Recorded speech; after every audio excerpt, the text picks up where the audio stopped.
It looks very, very precious. The intense hug, the stare down. Ooh, there we are. Into perspective. So let's jump into perspective, okay?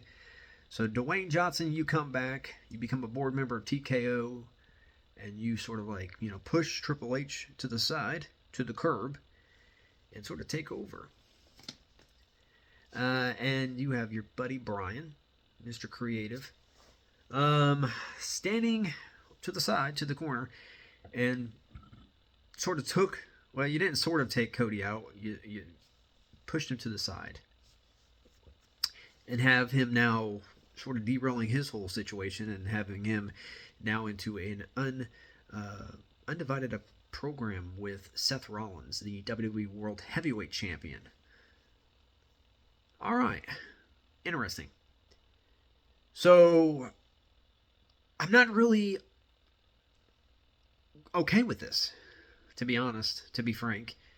I don't think it's good for business.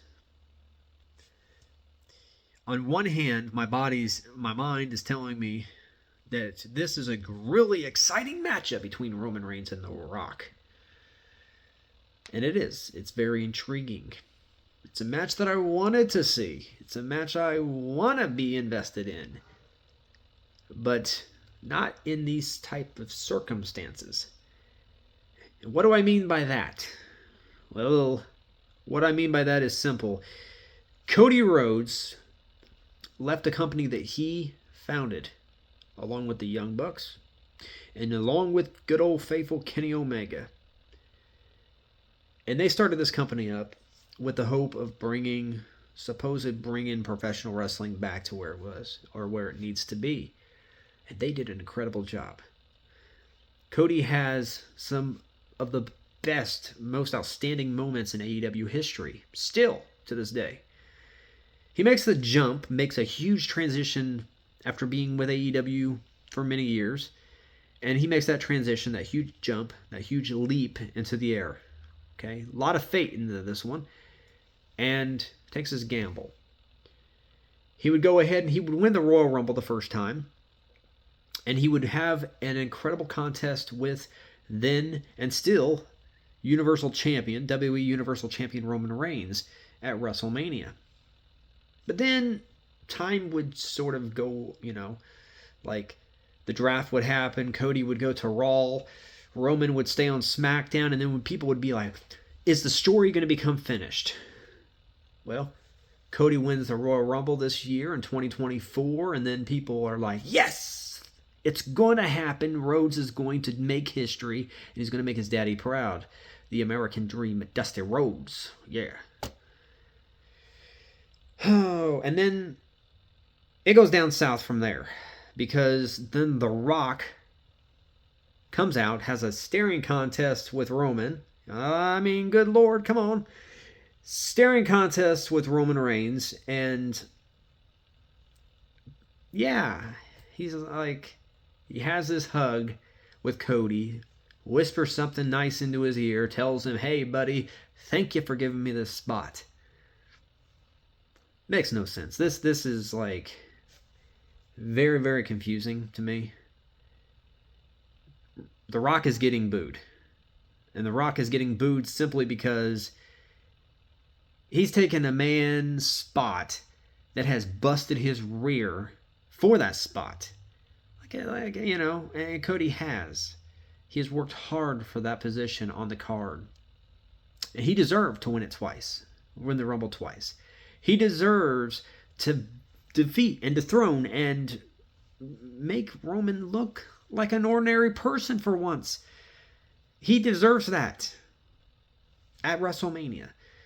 The Rock coming in and still in the spotlight, I don't understand that, and I really, really hope, sincerely hope that the WWE changes their avenue and changes their perspective with things, especially with the fans overtaking shows by literally booing The Rock out of the building. They have had predicaments like this in the past with Bryan Danielson, or Bryan. Bryan Danielson was in that same predicament a few years ago, and they had him lose the Rumble. And then he would go on to have one of the biggest runs in WrestleMania history by defeating Triple H. Then he would defeat Randy Orton and Batista in the main event. What an incredible evening for him. So can Cody Rhodes do the exact same thing? Can Cody Rhodes make that kind of history? I would have to say yes. But I don't want to see a triple threat match, to be honest. I want to see maybe Rock get a shot on night one, or maybe at Elimination Chamber, or something else. Because, quite frankly, deep down within my pores of my soul, I want to see Cody go one-on-one with Roman. It means more one-on-one than it would in a triple threat. Because a triple threat is not as meaningful, is not as driven, and there's not as much one-on-one emotion between the two wrestlers. So let's just wipe that out of even our memory right now of even calling for a triple threat. Let's just say Cody and Roman go one-on-one for that WWE Universal Championship, and Cody walks out as the man of the hour, too sweet to be sour, and he walks out with his head held high and his dad proud in the good old faithful heaven, all right, looking down at his son and saying, that's my boy, all right? So, yeah, hopefully WWE mixes well, all right? What's your opinions? Leave your opinions down in the comment section below. I'm positive that most of you are probably not pleased about this decision either by WWE, but I wanted to revisit this before moving on to other videos. But anyways,